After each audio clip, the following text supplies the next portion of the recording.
Olá, queridos amigos, bem-vindos ao Conhecendo o Espiritismo. Sou Evelyn Freire e vamos dar continuidade ao nosso ESD Tomo Único, estudando sobre o fenômeno mediúnico através dos tempos. Vamos entender quais as características que a mediunidade tomou no decorrer dos tempos, como os povos antigos entendiam e viam a mediunidade. Então essa visão histórica vai ser muito importante para nós, que vamos iniciar agora um estudo mais detalhado sobre a mediunidade. Então você está convidado a conhecer conosco esse assunto, esta temática, mas também eu gostaria de convidá-lo para se inscrever no nosso canal, curtir, compartilhar e comentar os nossos vídeos.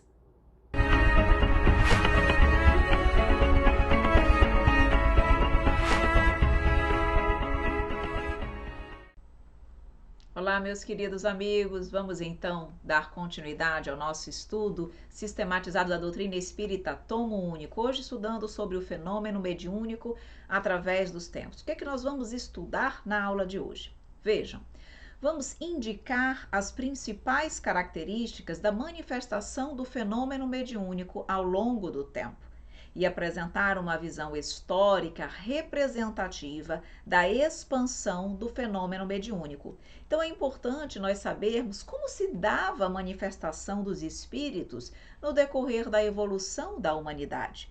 Será que as coisas aconteceram, apareciam, surgiam como hoje nós conhecemos? Claro que não.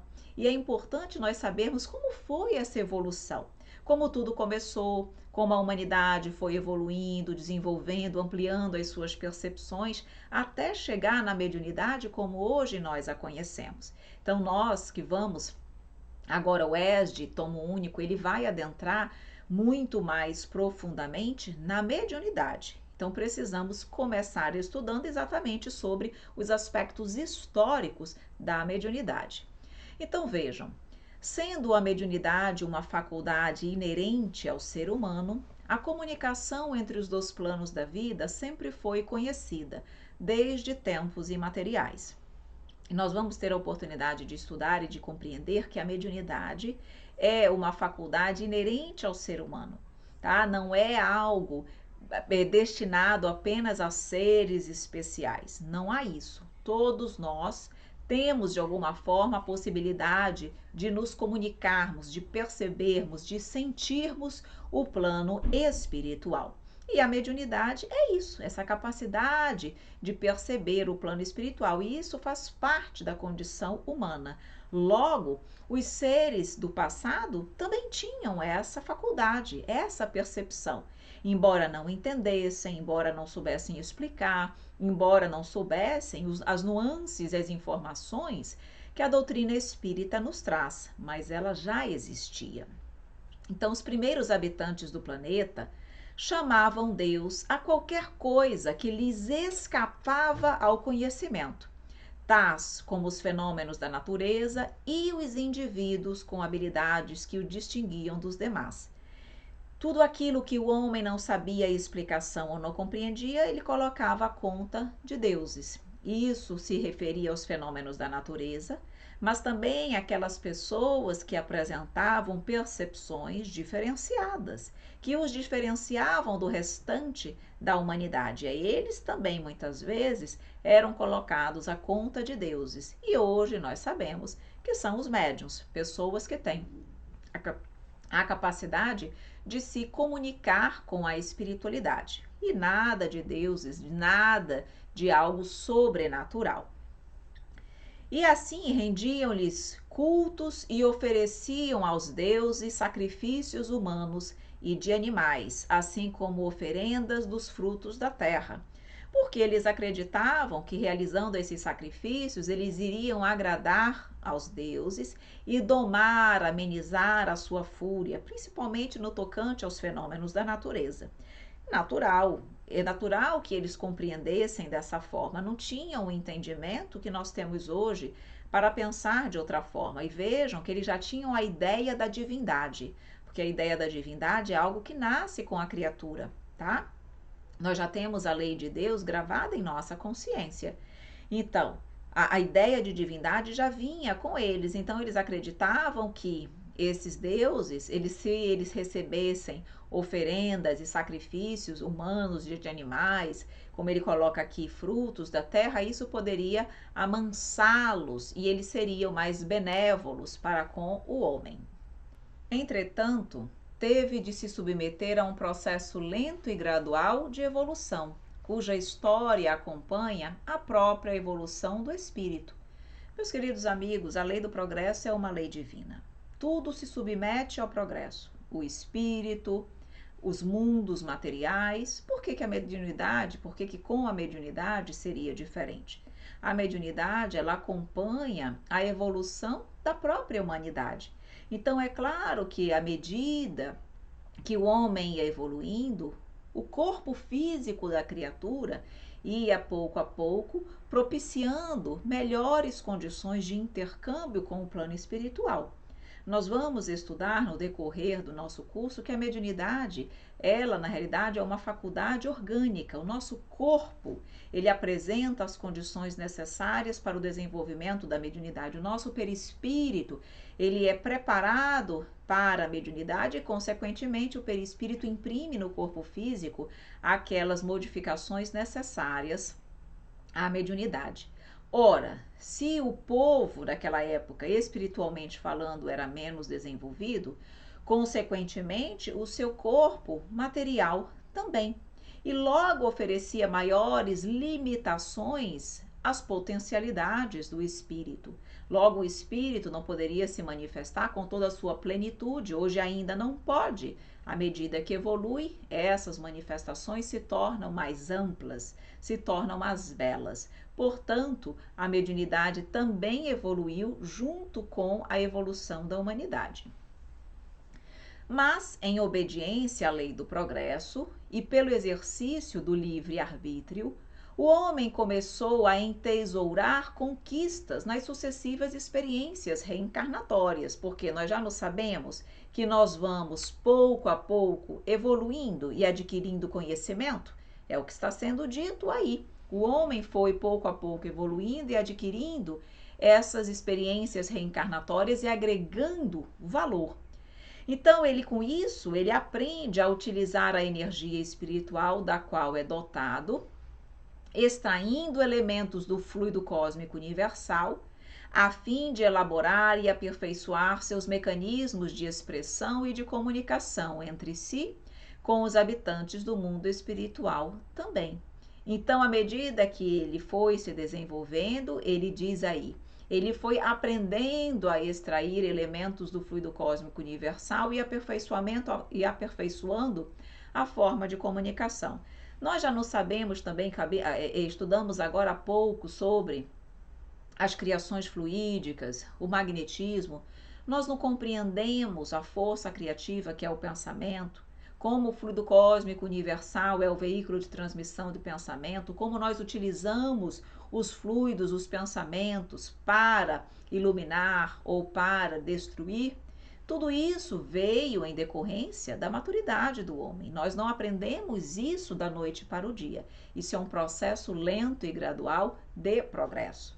E a mediunidade, igualmente, a partir do momento que nós fomos tendo a consciência e compreendendo que tudo estava no nosso pensamento e na nossa sintonia, que através do pensamento nós conseguíamos nos sintonizar com a espiritualidade desencarnada, fazendo com ela um link, um elo de ligação, e isso facilitava a comunicação e o intercâmbio.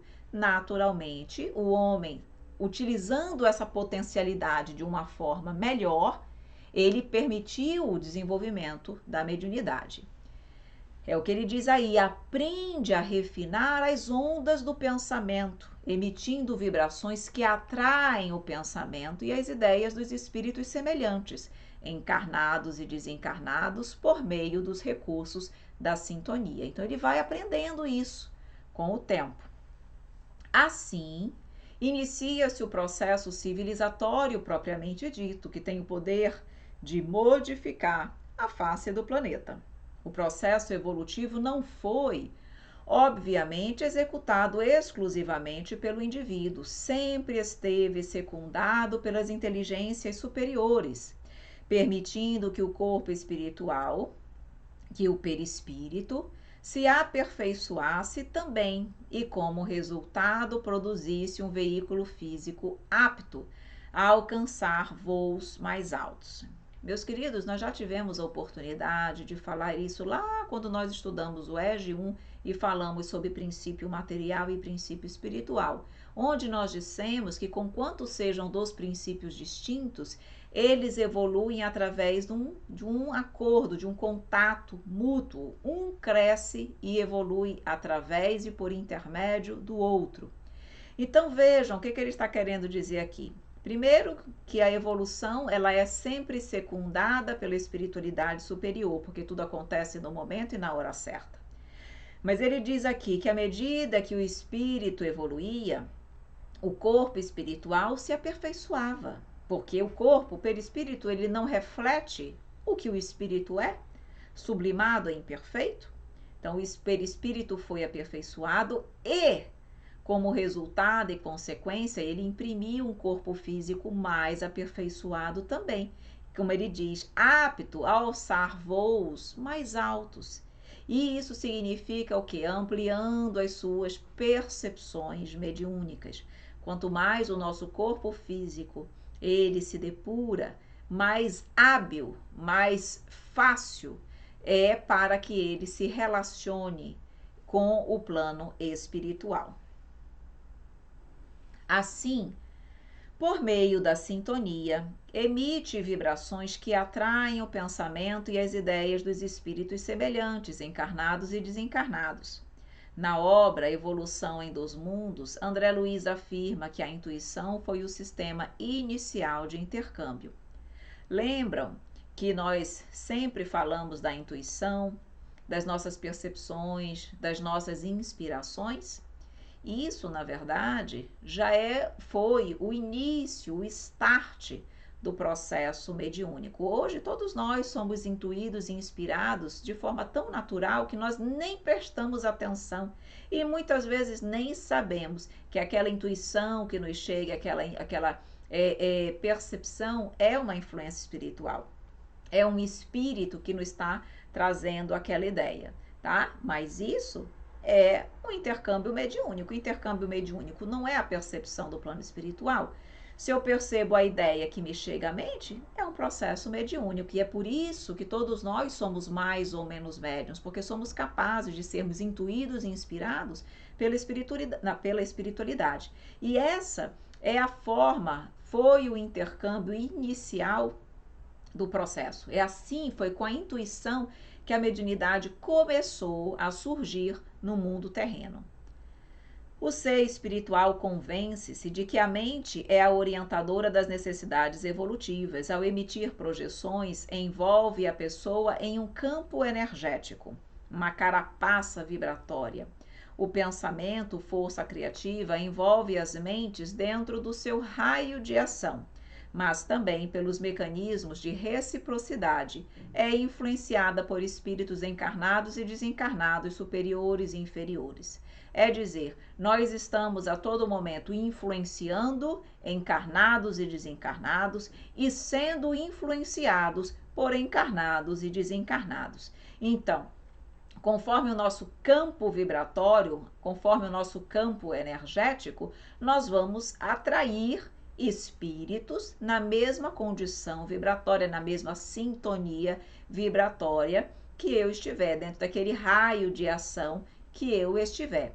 E é assim que nós vamos nos tornando mais aptos a adquirir a condição de nos comunicarmos com determinados tipos de espíritos.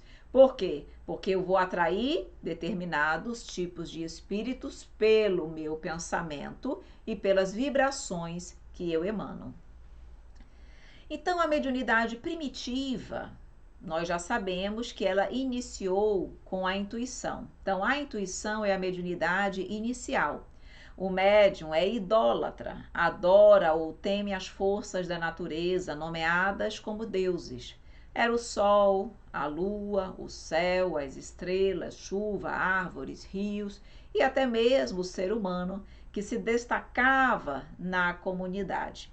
Então, a partir desse momento é que o livre-arbítrio realmente começa a se desenvolver e a se elaborar, tá? Então, nessa época, era a intuição e eles chamavam deuses a tudo aquilo que lhes parecia diferente, aquilo que eles não tinham entendimento e não sabiam explicar. Então, para as forças da natureza e também para o ser humano que se destacava na comunidade. Então, essa era a mediunidade primitiva. Depois, nós temos a tribal, onde se desenvolve uma mentalidade mediúnica coletiva, uma crença grupal em espíritos ou deuses. Aparecem as concepções do céu pai, que era o criador e o fecundador de tudo, a terra mãe como a geratriz, a que foi fecundada pelo criador.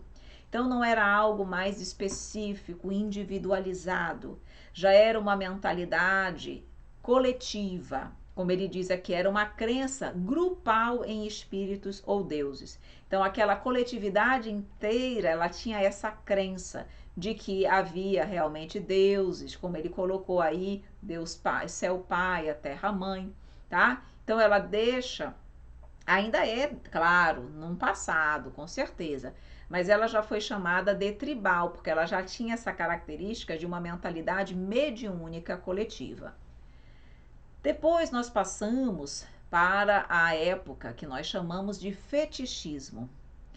Foi aqui nós colocamos forma mais apropriada do mediunismo tribal, apresentando forte colorido anímico pelo uso aos fetiches ou objetos materiais que representam a divindade ou os espíritos.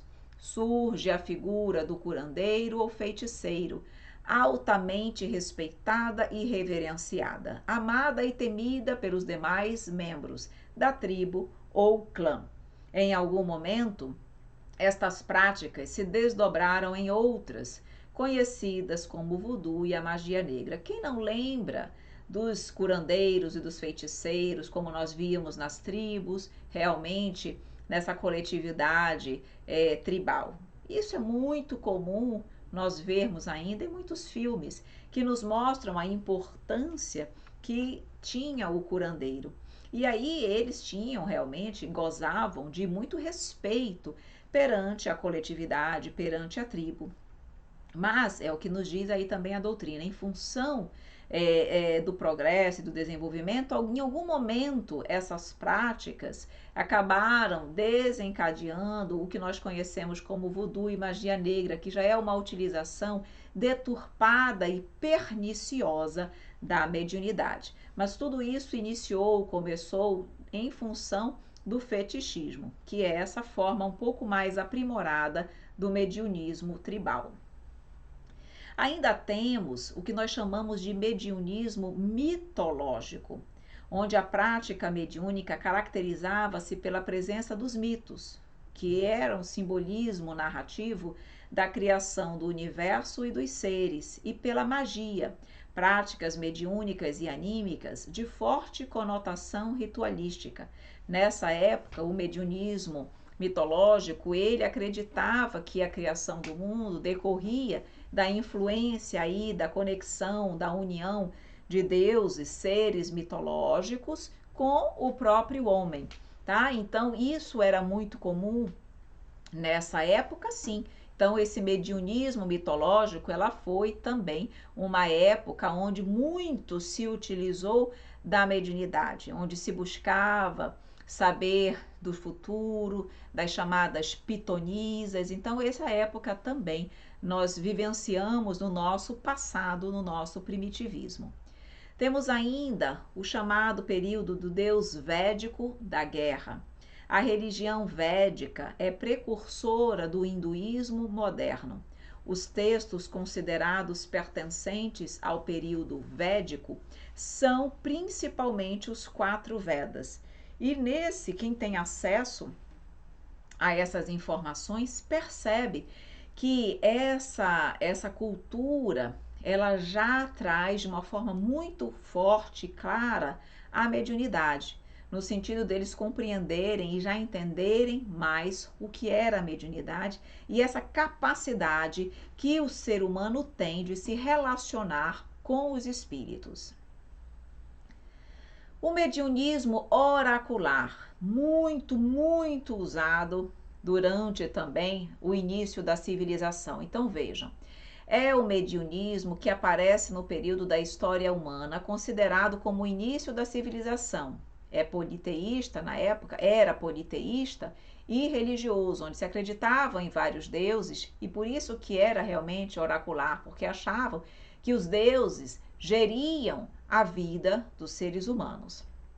Então os oráculos constituem o cerne de toda a atividade humana, nada se faz sem consultá-la. A humanidade dessa época, no início da civilização, eles não faziam nada sem consultarem os chamados mortos, que eram exatamente os oráculos, através das pitonisas, que eram médiuns que, em função dessa demanda excessiva de toda a humanidade, elas gozavam de muito respeito, elas eram adoradas também em função da capacidade que elas tinham de se comunicar com o plano espiritual, que eram chamados de deuses, tá?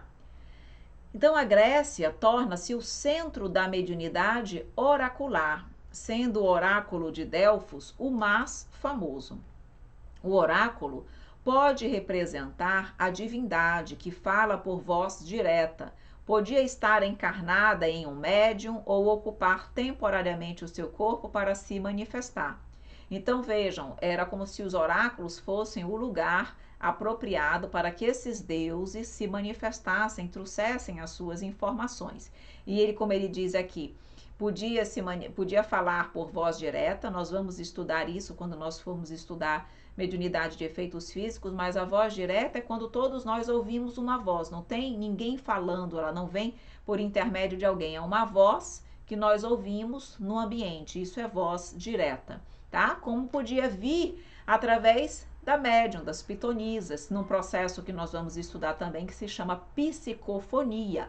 Então, os espíritos também se manifestavam através das médiums, tá?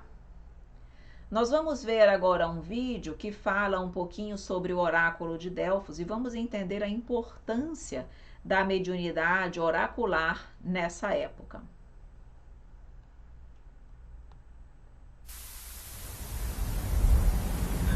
Outro lugar central para os gregos antigos era Delfos.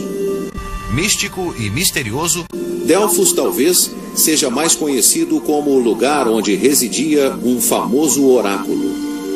Conhecido também como o oráculo de Apolo, ele dava pistas para os que buscavam conhecer o futuro. The oracle of Apollo was a priestess who was named the Pythia.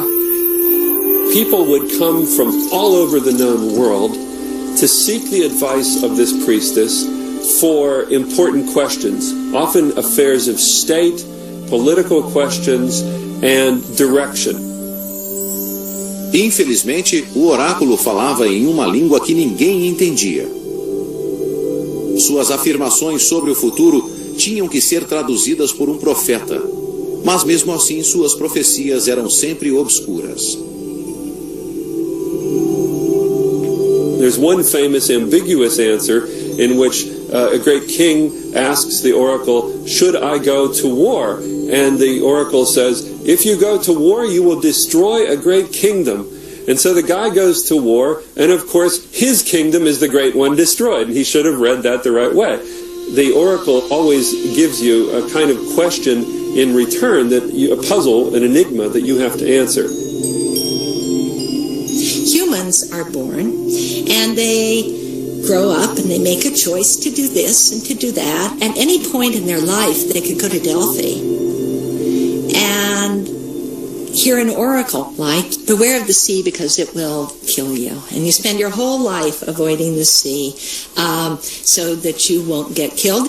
Then one day you're in an aquarium and a tank bursts and you drowned in this seawater, in this saltwater aquarium, or something more sensible than that. Did fate make that happen? No, it's just that God knew the future and could say that it was going to happen.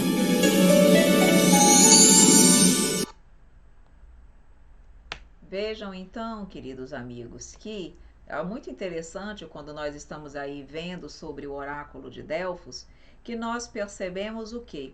Que, na verdade, a espiritualidade, ela sempre sabe o que vai acontecer, mas ela não diz claramente o que vai acontecer. Ainda hoje, as pessoas, de forma equivocada, buscam a espiritualidade para saber futuro, para saberem a determinadas situações da sua vida cotidiana, como no passado, tá? E a espiritualidade, ela não serve para isso. Vejam que mesmo a espiritualidade se fazendo presente, porque era necessário até para que a mediunidade pudesse, no decorrer da evolução do homem, crescer e evoluir e chegar ao que é hoje, ela não trazia as respostas prontas, ela não dava as respostas prontas do jeito que a humanidade queria e do jeito que o homem quer, porque essa não é a finalidade da mediunidade, nem no passado e nem hoje. Mas é uma forma também interessante de nós percebermos a manifestação dos espíritos. Pois muito bem, a mediunidade na Bíblia, vamos entender um pouquinho como se deu, como a mediunidade se fez presente na Bíblia. Então, a mediunidade, ela era natural e exuberante. Nós víamos ali os profetas que tinham a mediunidade profética de forma muito comum, existiam muitos profetas. Vemos aí Moisés, que era um médium maravilhoso de efeitos físicos. Além dele, temos inúmeros outros exemplos. Jesus, que foi o maior deles, os próprios apóstolos tiveram inúmeras oportunidades de demonstrar e de externar a mediunidade nesse período, tá? Então nós percebemos que era algo muito comum e natural nessa época. O profetismo é o tipo de mediunismo que mais se destaca e que marca o surgimento da primeira religião revelada, o judaísmo. O profetismo de Israel durou mais de 20 séculos consecutivos, segundo nos informa e nos fala Leon Denis. Surge a figura notável de Moisés, médium de vários e poderosos recursos, a quem Deus concedeu a missão de trazer ao mundo os 10 mandamentos da lei divina. Segundo o que nós sabemos, as leis divinas, o decálogo, ele veio através da mediunidade. Ali, provavelmente, através da escrita direta, tá? Onde as leis foram ali escritas diretamente nas tábuas de pedra. Tá? Então, isso decorre de uma mediunidade de efeitos físicos que nós vamos estudar mais adiante. Então, percebam que era muito natural na época da Bíblia. Um dia, Moisés escolhe 70 anciãos e os coloca ao redor do tabernáculo. Jeová revela sua presença em uma nuvem e imediatamente as poderosas faculdades de Moisés se transmitem aos outros e eles profetizaram. Então esses anciãos estavam todos próximos a Moisés e em função aí dessa aparente vinda de Jeová, que é Deus, para o povo do judaísmo, aquelas faculdades mediúnicas de Moisés, que nós já conhecemos, que eram fantásticas, sensacionais, no sentido da intensidade, da qualidade, da potencialidade dos seus fenômenos mediúnicos, foram transmitidas para esses 70 anciãos e eles profetizaram. Então vejam que a mediunidade ela era muito clara, muito natural, muito conhecida, muito óbvia, mesmo naquela época. No Novo Testamento não é diferente. Os apóstolos e os discípulos de Jesus demonstram maior entendimento da mediunidade, que é utilizada para auxiliar o próximo. Jesus essencialmente utilizou a sua mediunidade para a cura. Os apóstolos também, e durante o seu missionato também. Então vejam que a mediunidade ela é ampla e ela pode e deve ser sempre utilizada para o bem, para agregar, para construir, para auxiliar, para amparar, não para prejudicar, para realmente a satisfação dos nossos interesses egoístas, não para o crescimento e a vaidade do nosso poder, da nossa individualidade. Esse não é o objetivo da mediunidade. Basta lembrarmos como Jesus a utilizou e muito bem a utilizou na época que ele esteve aqui conosco. Então, o dia de Pentecostes caracteriza-se por ser o maior feito mediúnico conhecido e marca o início da prática mediúnica propriamente dita, tá? Está lá em Atos dos Apóstolos, capítulo 2, versículo 1 a 13. O Mestre Jesus é o medianeiro da sabedoria divina. O que aconteceu em Pentecostes, queridos amigos? Foi exatamente quando línguas de fogo, que eram vistas como se fossem raios de fogos caindo ali na cabeça e sobre, na realidade, sobre os apóstolos. E aí, a partir daquele momento que aquelas línguas de fogo derramavam-se sobre os apóstolos, eles começaram a evangelizar em idiomas distintos. Cada um deles falava um idioma diferente, idioma que correspondia a todas as pessoas que estavam presentes naquele momento, e cada uma delas ouvia a pregação do evangelho no seu próprio idioma. Por quê? Porque os discípulos, os apóstolos, naquele momento falaram em vários idiomas, que é o que nós chamamos de mediunidade poliglota ou de xenoglossia. Também iremos estudar sobre elas no momento oportuno. Então, mais uma vez, mostrando a mediunidade de forma exuberante. E a partir dessa data, foi quando os apóstolos verdadeiramente começaram no trabalho de divulgação do evangelho, já sozinho, já sem a figura do nosso mestre diretamente ao seu lado, e as faculdades mediúnicas dos apóstolos também se desenvolveram e se aprimoraram a partir do fenômeno de Pentecostes. Vamos ver agora um pouquinho da mediunidade entre os principais povos: gregos, egípcios, hindus e judeus. Então, os gregos, havia o mediunismo indiscriminado, sem controle. Então ele diz assim, o mediunismo era utilizado para controlar de todas as atividades humanas. Pela mediunidade são considerados os pais da mitologia e filosofia, as pitonisas e os oráculos, como nós estávamos falando agora há pouco. Eles utilizavam a mediunidade para tudo, de forma indiscriminada. Os egípcios trabalhavam muito e essencialmente a mediunidade de cura. Os fenômenos de emancipação da alma revelam conhecimento sobre a morte. Vocês já estudamos sobre emancipação da alma também nos nossos ESDs anteriores, então vocês têm condições já de saber o que nós estamos falando. Então, o processo de emancipação da alma já era conhecido pelos egípcios. Os hindus tinham o domínio das práticas anímicas, faquirismo, desdobramento espiritual, todas as etapas da iniciação mediúnica e do intercâmbio com os espíritos descrita no Vedas, raça de profetas, mestres e sábios. Então vejam que os Vedas, que exatamente originou ali a religião do hinduísmo, eles já tinham um conhecimento muito bom no tocante à mediunidade. Olha, práticas anímicas, desdobramento espiritual. Isso é algo que poucas pessoas hoje mesmo conhecem. E eles já sabiam disso. A iniciação mediúnica, o intercâmbio com os espíritos. Já existe isso lá descrito no Vedas. Então, a gente observa que eles já tinham realmente um conhecimento mais avançado da temática mediunidade. Temos ainda os judeus. A mediunidade é natural, revela-se exuberante na Bíblia, são fenômenos de efeitos físicos e de efeitos inteligentes. Então, nós percebemos tanto mediunidade de efeitos físicos, que agridem os nossos sentidos físicos, como a de efeitos inteligentes. Nós vamos estudar detalhadamente o que é cada um desses tipos de mediunidade na sequência das nossas aulas.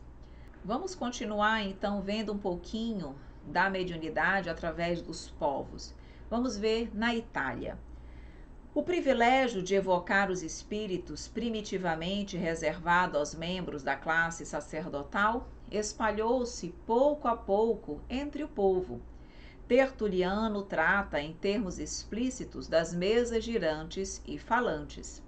E dizia ele: se é dado, diz ele, aos magos fazer aparecer fantasmas, evocar as almas dos mortos, poder forçar a boca das crianças a proferir oráculos, se eles realizam grande número de milagres, se explicam sonhos, se tem as suas ordens espíritos mensageiros e demônios, em virtude dos quais as mesas que profetizam são um fato vulgar, com que, redobrado zelo, esses espíritos poderosos não se esforçarão por fazer em próprio proveito o que eles fazem a serviço de outrem. Vejam aí as considerações que Tertuliano nos traz no tocante à comunicação com o plano espiritual. Fala até aí, como ele coloca, das mesas realmente girantes, que é aquilo que nós vamos ver lá na doutrina espírita, quando surgiu a doutrina espírita, o espiritismo, lá nos fenômenos das mesas girantes na Europa. Então, nós temos condições de perceber, portanto, que a mediunidade, mais uma vez, já existia e sempre existiu, e pouco a pouco ela foi sendo aprimorada no sentido da humanidade compreender um pouco melhor o que ela realmente era e como esses fenômenos poderiam acontecer, tá? Então vamos continuar aqui. Cristóvão Colombo era guiado por um gênio invisível, que tratavam de um visionário. Então, ele tinha consciência de que ele tinha um gênio invisível, que provavelmente devia ser o seu amigo espiritual, o seu anjo da guarda, seu espírito protetor, que o direcionava para aquilo que ele precisava cumprir naquela existência. Joana d'Arc foi outro grande nome que todos nós conhecemos e que tinha contato constante com os seres invisíveis, com os espíritos, que a inspiravam e a dirigiam no tocante também à sua missão terrena. Todos os êxitos de sua gloriosa epopeia são previamente anunciados. Surgem as aparições diante dela, ouvia vozes celestes. Mediunidade claramente aí presente no decorrer da nossa evolução terrena. Francisco de Assis exalça a mediunidade em luminosos acontecimentos. Francisco de Assis, quem tiver oportunidade de ler a biografia de Francisco de Assis, não perca a oportunidade. Tem uma biografia belíssima pelo espírito miramês, falando sobre a história de Francisco de Assis. Ele tinha inúmeras faculdades mediúnicas, como a faculdade, nós até já comentamos sobre a ubiguidade, tinha capacidade de curar, tinha inúmeras faculdades mediúnicas. Então, realmente, um exemplo muito bom também no desenvolvimento da mediunidade, do aprimoramento da mediunidade no decorrer desse progresso, tá? Dante Alighieri é um médium incomparável. Em sua Divina Comédia, vemos ali, ele traz uma peregrinação através dos mundos invisíveis, no tocante como se ele estivesse, durante seus períodos de desdobramento, lúcidos ou pelo sono, ele acessava esses mundos invisíveis e ele podia ali trazer aquelas informações, mostrando também a presença da mediunidade. Conan Doyle, que já estudamos dentro da doutrina espírita, documenta boa parte da evolução da mediunidade, lembrando que, embora se considere a data de 31 de março de 48 como o marco inicial, os fatos espíritas existiram desde todos os tempos, como nós estamos estudando na aula de hoje. A sua narrativa começa assim por volta de 1740, quando Swedenborg tornou-se famoso pela vidência à distância. A seguir, escreve sobre Edward Irving, Andrew Jackson Davis, o profeta da nova revelação, o episódio de Hydesville, a carreira das irmãs Fox, as primeiras manifestações na América, a aurora na Inglaterra, as pesquisas de Sir William Crookes. Então nós temos aí de uma forma muito sucinta, claro, nesse slide, falando um pouquinho da história do espiritismo, que veio com as irmãs Fox, que veio com as mesas girantes, Conan Doyle, Andrew Jackson Davis, aqui William Crookes, as irmãs Fox. Todos esses personagens foram fundamentais para a consolidação, para o desenvolvimento, para o entendimento acerca da doutrina espírita. Então vamos falar agora um pouquinho sobre o período inquisitorial. Então, na Idade Média, a mediunidade ela é perseguida pela ignorância e fanatismo, e os médiuns são submetidos a suplícios atrozes, condenados a morrer queimados nas fogueiras, pois as decisões inquisitoriais consideravam as manifestações dos espíritos ação de forças diabólicas. O martírio a que inúmeros médiuns foram submetidos, principalmente por efeito da ignorância, prossegue ainda nos primeiros dias do Espiritismo. Então, naquela época, em função da ignorância, não se compreendia a mediunidade, se acreditava que ela decorria de manifestação de forças diabólicas, de espíritos perversos, considerados diabos. Então, esses médiuns muitas vezes nem sabiam por que eles tinham aquela capacidade de se comunicar com os espíritos. Aquilo não era algo propositado, mas ainda assim foram torturados e muitos foram realmente mortos em decorrência dessa faculdade.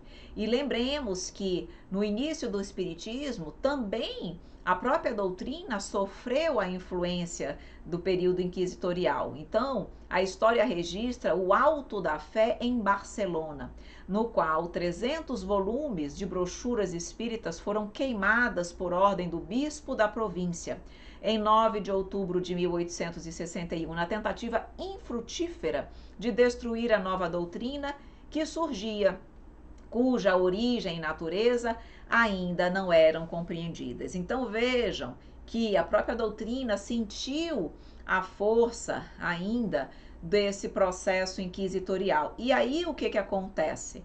Esses livros foram queimados na tentativa de destruir a nova doutrina, mas foi o que aconteceu, como vocês já sabem, foi exatamente o inverso, porque surgiu a curiosidade de se saber o que havia naquelas obras de tão grave para que elas fossem queimadas. E assim, as pessoas buscaram conhecer ainda mais a doutrina espírita e ela se propagou ainda mais pelo mundo, tá?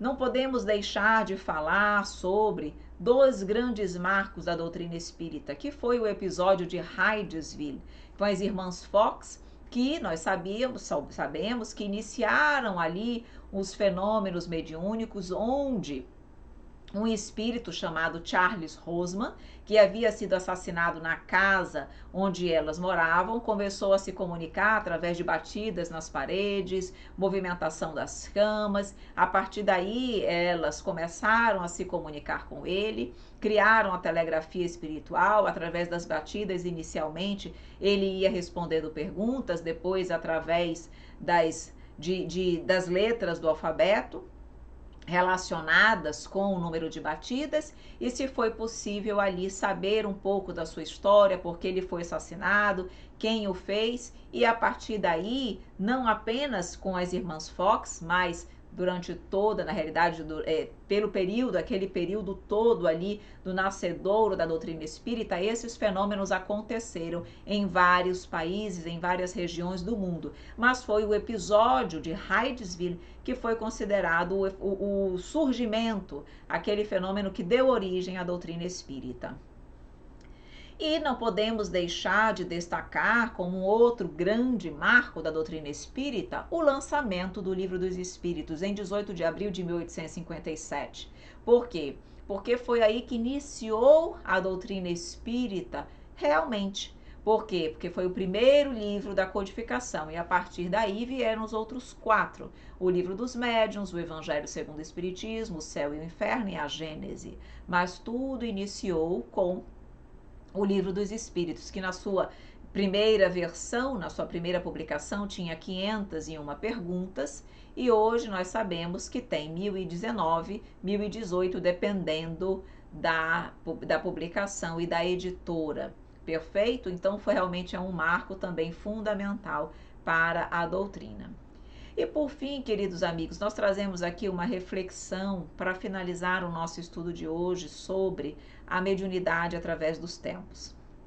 E é a seguinte: lembrai-vos de que se Deus permite a alguns de vós receber o sopro de seus filhos, que por sua conduta souberam merecer a ventura de compreender sua infinita bondade, é porque deseja, atendendo às nossas solicitações e tendo em conta as vossas boas intenções, conceder-vos os meios de avançar nesse caminho.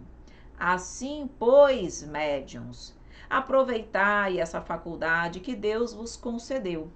Tende fé na mansuetude de vosso mestre. Ponde a caridade sempre em ação. É esse um meio certo de centuplicar vossa felicidade nesta vida passageira e de vos preparar uma existência 1000 vezes mais suave. Quando nós lemos isso, meus queridos amigos, nós percebemos o quão maravilhoso é termos sido beneficiados com a faculdade mediúnica. E principalmente quando nós sabemos bem utilizá-la, porque ela é sim capaz de centuplicar as nossas faculdades, a nossa felicidade na Terra e nos preparar uma existência mais feliz, mas desde que eu a utilize adequadamente, com responsabilidade, com estudo, com equilíbrio, com preparo, com aprimoramento espiritual, com reforma íntima, com moralidade e moralização constante da criatura. Isso sim me trará essa felicidade, me trará essa alegria. Por isso a responsabilidade é nossa e está em nossas mãos e cabe a nós verdadeiramente não desperdiçarmos essa oportunidade que nós pedimos.